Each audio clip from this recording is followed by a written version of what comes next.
Hi, my name's Paul Murphy. I'm a bus driver for Stagecoach in Sharston, Manchester. Been a bus driver for 8 years now, mainly on school buses. Most kids are good and, they thank you for everything they do and they do appreciate you being there.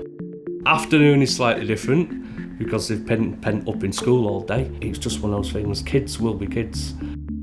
My name's Catherine. I've been at Stagecoach 13 years now. I love this job. Coming from the background of being in the army, I was quite disciplined. Don't get me wrong, it's like any job, these days where, what's going to happen today? But I look forward to coming here because I like speaking to people, I like being around people. There's a guy that gets on, I call him the chocolate man. Can't wait to get on his route because he brings you chocolate every time.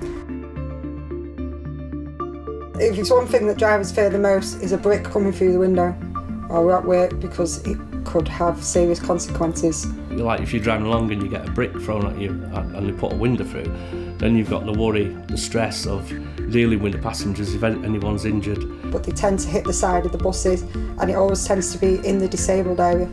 And there's a lot of people that will sit in there, your children, you're disabled, you're vulnerable.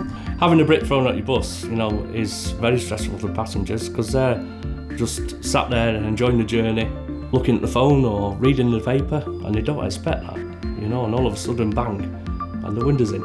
Every passenger's going to be affected by it. It's not just the passengers, it's the driver as well.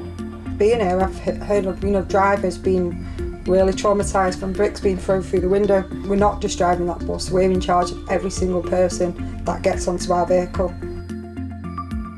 Well, it tends to be teenagers that are causing the antisocial behaviour side of it. They're not thinking about the consequences of what could happen if they were to be caught. Yep, on the vehicles we've got CCTV, panic alarms, full contact with comms.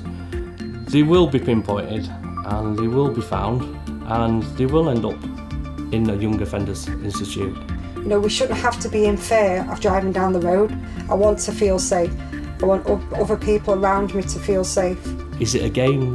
It's not a game. It's, someone else's lives involved there. Your own mum or grandma could be on that vehicle, and they're going to affect them. You wouldn't like that. They need to think about one day they might be on that bus. They might be on that bus and something happened. And they shouldn't have to be on the other side of it to know what the consequence could be. They need to be thinking about what they're doing as they're doing it.